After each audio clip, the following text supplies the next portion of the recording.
Thematically, my film is based on the surreal and is emotionally dark.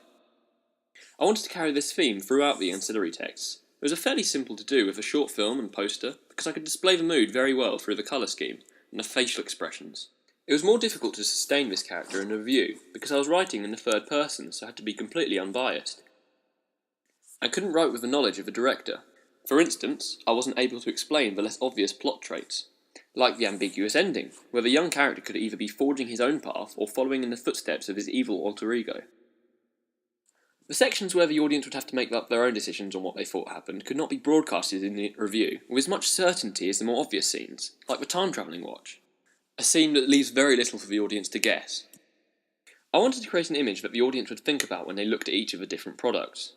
For instance, in the film I used a recurring scene of the character sitting on a bench to create an image of this scene in the audience's head whenever they think of the film.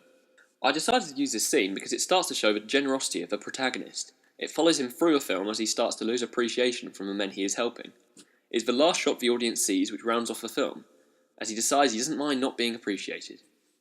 In the poster, I wanted to make it clear that the older man was the younger character's future identity. I knew I wanted to use this idea in the poster, but also didn't want to give away the plot to the audience who hadn't had a chance to watch it.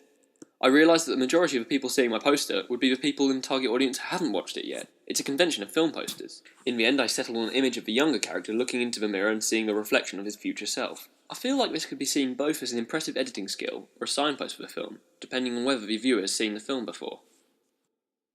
A convention of a review is the photo on the page to roughly sum up the plot, so I tried to find a picture that represents the whole film without giving anything away.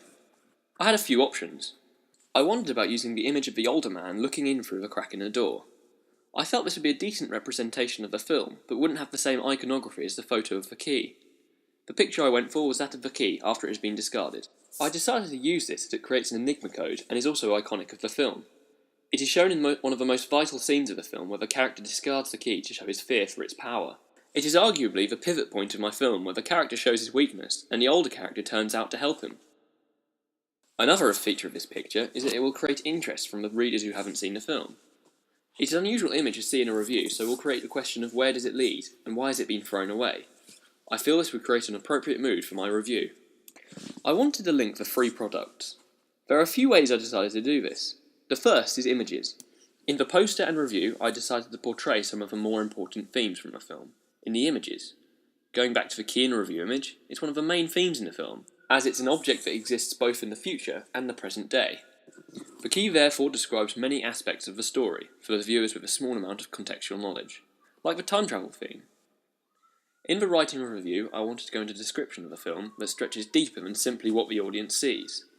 For instance, I talked about the question of whether the younger character was becoming more like the future self or less like it. Another way of linking the three products is the font. I kept the same font for the title throughout the three pieces of work. This acts as a motif, and is a small detail that will link the products subconsciously for the audience members. I focused largely on the surreal aspect of my film in the review and the poster, as this was a theme that I wanted to exaggerate through the three pieces of work. To do this, I used a low-key colour scheme, or for the images, and an analysis of more haunting parts of the film in the review itself. I found writing as an external body incredibly interesting, because I got to look at the film from a completely unbiased viewpoint, which felt quite unnatural. I wanted to keep the poster fairly minimal, so only the basics went on the design. I included the billing block and the main actors' names along with the title of the film, but included little else. I did this to fit in the conventions of a poster of a drama film, where the main image is the biggest part of the poster. This is shown in the poster for the film Go, where the main characters are a big image and the writing is off to the side and not at all prominent. I feel this works well in my poster, as the impressive feature of the poster is the image.